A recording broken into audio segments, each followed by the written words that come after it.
Hi, നമസ്കാരം. SIR പ്രകാരമുള്ള കേരളത്തിലെ കരട് വോട്ടർ പട്ടിക ഓൾറെഡി പ്രസിദ്ധീകരിച്ചിട്ടുണ്ട്. അതിൽ നമ്മുടെ പേരുണ്ടോ, അതായത് നമുക്ക് വോട്ടുണ്ടോ എന്ന് എങ്ങനെ നോക്കാം എന്ന് നമുക്ക് ഇന്നത്തെ വീഡിയോയിലൂടെ നോക്കാം. ഞാൻ അതിനുവേണ്ടി ഇവിടെ ബ്രൗസർ ഓപ്പൺ ചെയ്യുന്നു. അതിനുശേഷം ഇലക്ഷൻ കമ്മീഷൻ ഓഫ് ഇന്ത്യ എന്ന് ടൈപ്പ് ചെയ്ത് സെർച്ച് ചെയ്യണം. ഇവിടെ ഓൾറെഡി വന്നിട്ടുണ്ട്. ഞാൻ ജസ്റ്റ് ക്ലിക്ക് ചെയ്യുന്നു.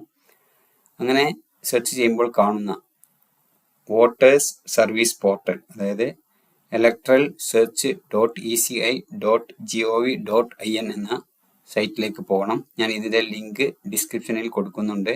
അവിടെ ആവശ്യമുള്ളവർക്ക് അവിടെ പോയിട്ട് ഡയറക്റ്റ് ക്ലിക്ക് ചെയ്ത് പോകുന്നതാണ്. ഞാൻ ജസ്റ്റ് ക്ലിക്ക് ചെയ്യുന്നു. ഇങ്ങനെ ക്ലിക്ക് ചെയ്യുമ്പോൾ ഇതുപോലെ ഒരു വിൻഡോ ഓപ്പൺ ആയി വരും. ഇതിൽ നിങ്ങൾക്ക് ഇവിടെ കാണാൻ പറ്റും 3 ഓപ്ഷൻ ഉപയോഗിച്ച് നിങ്ങൾക്ക് സെർച്ച് ചെയ്യാൻ പറ്റും. Search by epic number, search by details, search by mobile. Search by epic എങ്ങനെയാണ് ചെയ്യുന്നത് എന്ന് ഞാൻ ഓൾറെഡി ഒരു വീഡിയോ ചെയ്തിട്ടുണ്ട്.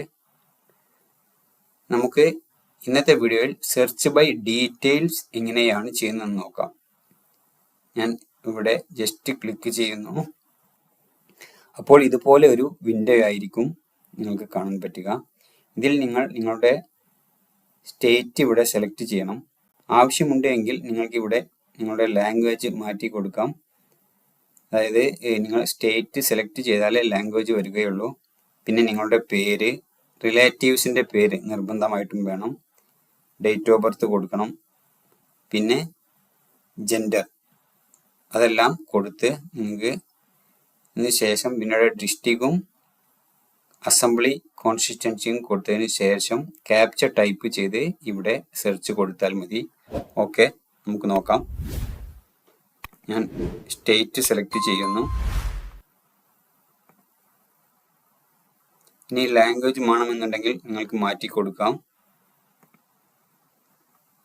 ഈ പേര് ടൈപ്പ് ചെയ്ത് കൊടുക്കുക.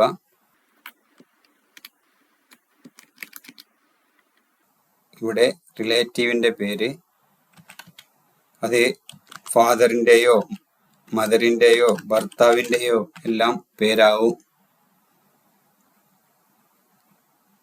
അതിനുശേഷം ഡേറ്റ് ഓഫ് ബർത്ത് ആണാണോ പെണ്ണാണോ എന്ന് കൊടുക്കണം. ഞാനിവിടെ ഡേറ്റ് ഓഫ് ബർത്ത്, ജെൻഡർ കൊടുത്തിട്ടുണ്ട്. റിലേറ്റീവിൻ്റെ പേര്, ആളുടെ പേര് കൊടുത്തിട്ടുണ്ട്. അതിനുശേഷം താഴെ വന്നതിന് ശേഷം ഡിസ്ട്രിക്ട് കൊടുക്കുക. അതിനുശേഷം നിങ്ങളുടെ അസംബ്ലി മണ്ഡലം കൊടുക്കുക. അതും കൊടുത്തതിന് ശേഷം താഴെ വന്ന് ഈ ക്യാപ്ച കൊടുക്കുക.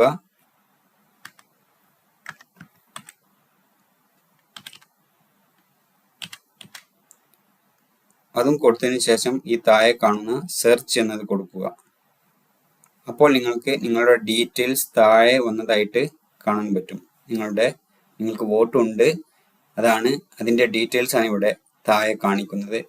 ഇവിടെ എപ്പിക് നമ്പർ കാണിക്കും, പേര്, നിങ്ങളുടെ റിലേറ്റീവിൻ്റെ പേര്, സ്റ്റേറ്റ്, ഡിസ്ട്രിക്ട്, അസംബ്ലി കോൺസ്റ്റിറ്റ്യുവൻസി, നിങ്ങളുടെ വോട്ട് എവിടെയാണ്, പാർട്ട് നമ്പർ കാണിക്കും. അതേപോലെ ഇനി ഇവിടെ ക്ലിക്ക് ചെയ്യുകയാണെങ്കിൽ നിങ്ങൾക്ക് അതിൻ്റെ ഡീറ്റെയിൽസ് ഓപ്പണായി വരുന്നതായിരിക്കും. അപ്പോൾ അത്രയേ ഉള്ളൂ ഇന്നത്തെ വീഡിയോയിൽ പറഞ്ഞ കാര്യം നിങ്ങൾക്ക് എല്ലാവർക്കും മനസ്സിലായിട്ടുണ്ടാവും എന്ന് വിചാരിക്കുന്നു. വീഡിയോ ഇഷ്ടപ്പെട്ടുവെങ്കിൽ ലൈക്ക് ചെയ്യുക, അറിയാത്തവർക്ക് വേണ്ടി ഷെയർ ചെയ്യുക, നിങ്ങളുടെ അഭിപ്രായങ്ങൾ കമൻസിൽ രേഖപ്പെടുത്തുക. എല്ലാവർക്കും നന്ദി.